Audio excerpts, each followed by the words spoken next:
The moment I woke up from surgery, everything hurt, the stitches, the swelling, the ache in my chest. But nothing hurt more than the emptiness beside me. I expected my mom to be there, to hold my hand, to help me up the stairs, or even just make me tea. Instead, I found a note on the kitchen counter, scribbled in a hurry. Went on a ski trip. Love you. Love me? Love me enough to leave me in pain. Groaning in my own apartment. Barely able to walk, completely alone. Rage slammed through me hotter than any painkillers could numb. I tried calling her, but the phone went straight to voicemail. I tried messaging, begging for someone, anyone, to check in. Silence. And in that silence, I felt something shift inside me. Anger turned into focus. Betrayal turned into fuel. I decided right then, I wouldn't just survive this. I would rise so high that they couldn't ignore me, couldn't write me off, and couldn't ever treat me like I was disposable again. The first step was getting back on my feet.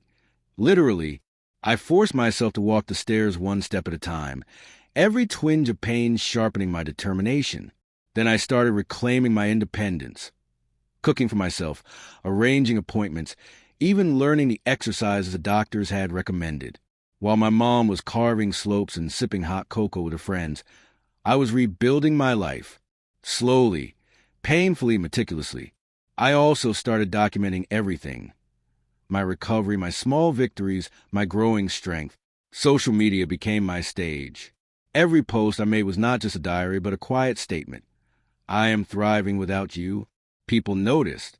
Comments poured in from strangers admiring my courage, my humor, my resilience. Each message was a spark, each like a small victory. I began to realize something incredible. Their absence didn't weaken me. It made me unstoppable. Months passed. I recovered fully, stronger than before. And in that time, I took a leap I'd always dreamed of but never dared to. I started my own business, focusing on something I was passionate about. I poured my heart into it, learning every lesson, facing every setback, refusing to give up. Every obstacle reminded me of that moment alone after surgery and hardened my resolve. I would not only succeed, I would thrive, and I would do it on my terms. The moment of sweet, cinematic revenge came faster than I expected. My business took off. Awards, recognition, media interviews, they all started rolling in. And then one chilly December morning, I received an invitation, a charity gala. My mom and her friends were attending too, still living in the same glittering, superficial social circle. When I walked in radiant, confident, the air shifted. Heads turned. Conversations paused. And there she was, frozen for a heartbeat, realizing that the daughter she had abandoned was now the woman everyone wanted to meet. She tried to approach me later, mask a cheer plastered over surprise and embarrassment. "I'm so proud of you," she said. I smiled, polite but unshakable. Inside, I didn't need words to deliver my revenge. The look in her eyes said it all. I had survived alone, rebuilt myself, and soared higher than she ever imagined. The love she had promised me had been absent, but what replaced it was far stronger. Self-reliance, ambition, and unshakable power. I didn't gloat. I didn't need to. The silent truth of my life spoke louder than anything I could say. I was no longer the child who needed saving.